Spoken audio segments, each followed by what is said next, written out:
In today's episode of Willful, we spoke with Rachel Krehm and Aria Umezawa, the co-founders and directors of Opera 5, an independent opera company in Toronto that's hooking a new generation of opera goers with its immersive live productions and YouTube hijinks. Tell us a bit about what you were thinking when you decided, you know what, let's throw this content up on. Listen to me saying content. Yeah. let's throw this up online, because this, if opera's looking for a way to attract a younger audience, this is probably the way to do it. Again, going back to this idea that people feel they need to know things, or that opera is overly complicated, I really thought a great way to show people that it wasn't complicated was to deconstruct the plots of operas, as you said, very quickly. Like, if I can explain a 5-hour opera in 3 minutes, like, you're fine, you know. And then to sort of present a face of opera that is willing to laugh at itself. To be like, we acknowledge some of these things are kind of silly, you know. So the idea was to create like short videos that explained opera. So if you didn't know the plot of Turandot, you could, or Turandot, depending on who you ask. There is a huge fight over that.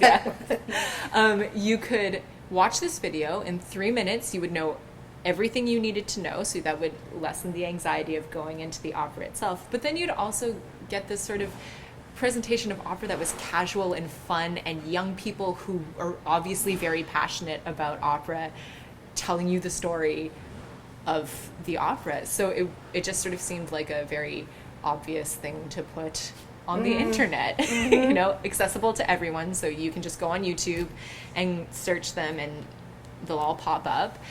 I think one of the mistakes that Opera 5 makes consistently is we're never prepared for the amount of success that we receive. So I called Rachel, and I think the phone conversation was like, I have this idea for a video, show up at this address, just trust me. And she was like, okay, cool. And so she showed up, and I was like, just here's the script, just let's go. And we filmed 3. And I was like, Rachel, if we get 300 views on this video, it's like we've done a really good job, because it's original content about opera. Like, who's going to be watching? You know, 300, let's, like, our measure of success is 300 views. And so we threw the first one up, and within 24 hours, I think we had like 750 views. And I was like, uh-oh. Yeah. Yeah, we only filmed 3, and people are asking where the rest of them are. And so now we have to like hustle and make more. The traditional rules in opera call for separating an audience from the performers, keeping everyone in the audience at an arm's length, and enforced silence. You can't even unwrap a candy. So tell us a little bit about your recent production of Deflator Mouse, because you turned convention on its head by getting the audience involved. We had done, up to this point, mostly operas that were not well known. We sort of did outside of the canon, and Rachel gave me the task, we need to program something that people know.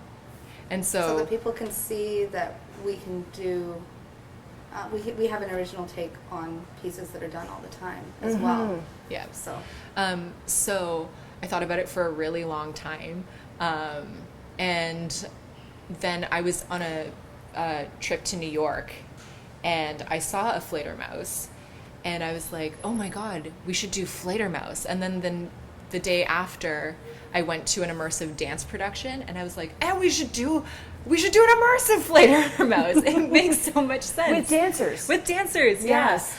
So Fledermaus is a really great show to do immersive, because the second act is a party.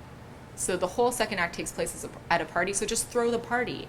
Actually, one of the biggest laughs from what I saw a video of opening night, was we had gags, or interactions, moments as we called them, and one of them was a chorus member grabs an audience member, takes them onto stage, and proposes to them. In front it says, you know, everybody quiet down, I've got an announcement to make, and then proposes to this complete stranger. And on the first night, the woman's answer was, but I'm already married. And huge laugh. And obviously we didn't script that. It's just this woman did it herself. But it got such a huge reaction from the audience, and it didn't even come from us. You know? So, that's great. Yeah. So it was a really, I think, a really special production. And Absolutely. I'm still sad I didn't get to see it. It was the most fun production that I've ever been involved with. So, Wow. yeah. Yeah. it was- Hopefully you'll stage it again someday. Yeah, Definitely. we'd love to. Did you guys know what you were getting into? No.